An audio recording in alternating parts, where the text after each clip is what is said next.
এটা হচ্ছে ওই ফিলিংস যেটা তারা 5 তারিখে পাইলে করতাম। যদি পা লাখে তাহলে এটা ভয়াবহ পরিণতি হবে।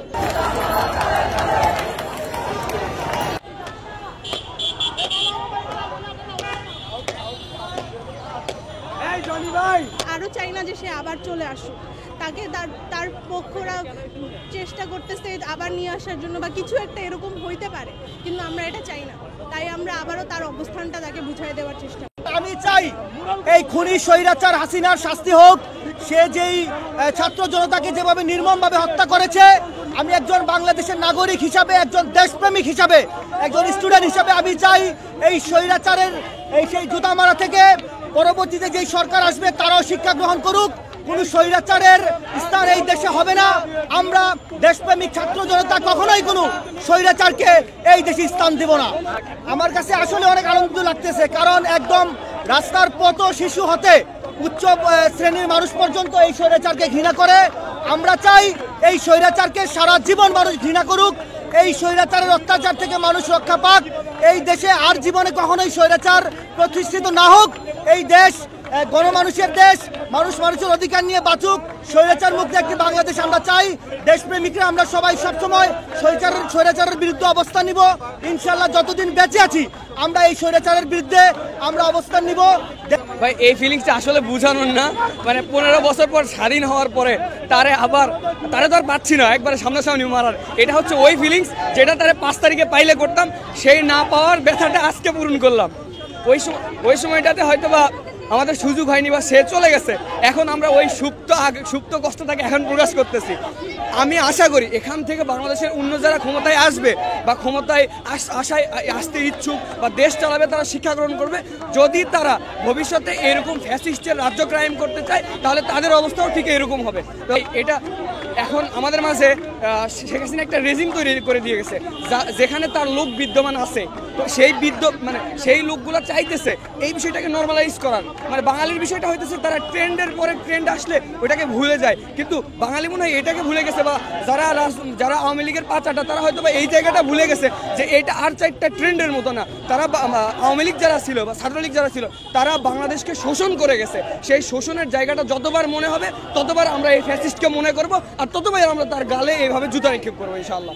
আমাদের যে জুলাইয়ের অভ্যুত্থানের যে উদ্দীপনাটা সেটা আমরা আবার ফেরত পাচ্ছি।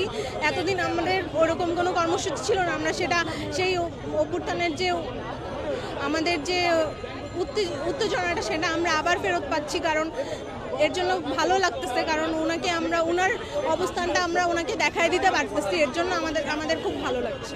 বিষয়টা আমরা কোনোভাবেই মানতে পারছি না, কারণ কেন মুছে দেওয়া হবে? এটা আমাদের জুলাইয়ের অভ্যুত্থানেরই একটা অংশ, এটা আমরা কোনোভাবেই চাই না এটা মুছে ফেলা হোক। আমরা এই গ্রাফিতিটা যতবার দেখবো আমাদের সেই উদ্দীপনাটা আবার আমরা ফেরত পাবো। তো আমরা চাই না এটা মুছে ফেলা হোক।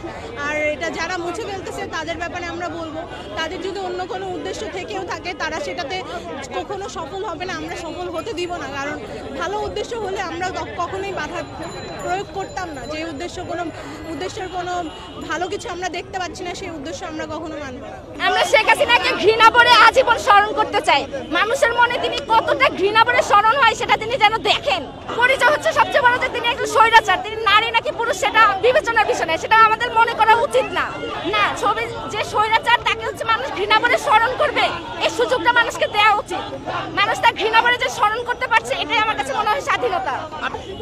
আমি আজকে হাসিনাকে জুতো পেটা করা হচ্ছে সেটা ইতিহাসের সাক্ষী হতে এসেছি। যে হাসিনা যে বলতো যে আমি চট করে বাংলাদেশে ঢুকে আসবো, আমি চট করে বাংলাদেশে ঢুকে যাবো, এই বাংলাদেশে আজকে ঢুকে এসেছে। আজকে তাকে এই জুতো পেটা করা হচ্ছে, তাকে ঝাড়ু মারা হচ্ছে। আজকে আমি বলবো যে তাকে যেন জুতো ফেলা হয়। আজকে তাকে হচ্ছে এরকম ভাবে জুতো ফেলা হচ্ছে। আমি তাকে বলতে চাই যে সে যেন এই বাংলাদেশে যেন পা না রাখে। যদি পা রাখে তাহলে এটা ভয়াবহ পরিণতি হবে। সে যখন এত লজ্জাই হয় না, তাহলে তার আরো বেশি লজ্জার তাদেরকে। আমরা যখন সামনে দাঁড়িয়েছি তখন তো সে লেজ গুড়িয়ে বেড়েছে, আবার পায়ে পর্যন্ত বুলেট লেগেছে, দুইটা অথবা তিনটার মতো লেগেছে পায়ে বুলেট, বসে গিয়েছে একেবারে। সে তখন কি আমার বাচ্চা লাগেনি? কোনো মানুষের পায়ে যদি বুলেট বসে তখন বাচ্চা লাগে না। তারপরে আমরা উঠে সামনে দাঁড়িয়েছি, তখন আমরা দাঁড়িয়েছি তখন হাসিনা তো লেজ গুটিয়ে পালিয়েছে।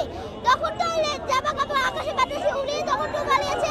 তখন কি লজ্জা লাগেনি যে আল্লাহ আমার তো জামা কাপড় সব ওরা শুরু করে দিয়েছে, এখন পালাই? তখন কি তার লজ্জা লাগে না? সে যে এত জোর দিয়ে কথা বলে, তার কি লজ্জা লাগে না যে এত জোর দিয়ে কথা বলেছে? তার লজ্জা লাগা উচিত যে সে এত জোর দিয়ে কথা বলবে যে আমি জোর করে ভয়ঙ্কর রূপে আমি তোমাদের সাথে আসবো। এই যে ওটার ভয় করুক, এটা করে ভয় করুক হলো।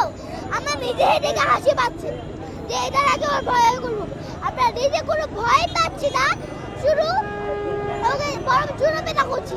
আবার বাংলাদেশে আসুক, তারপরে জামা খুলে ওই তালে বসে রেখে দিব। তার ইলেকট্রিক সিটিতে জামাগুলো পড়ে যাক, শেষ হাসিনার লজ্জা।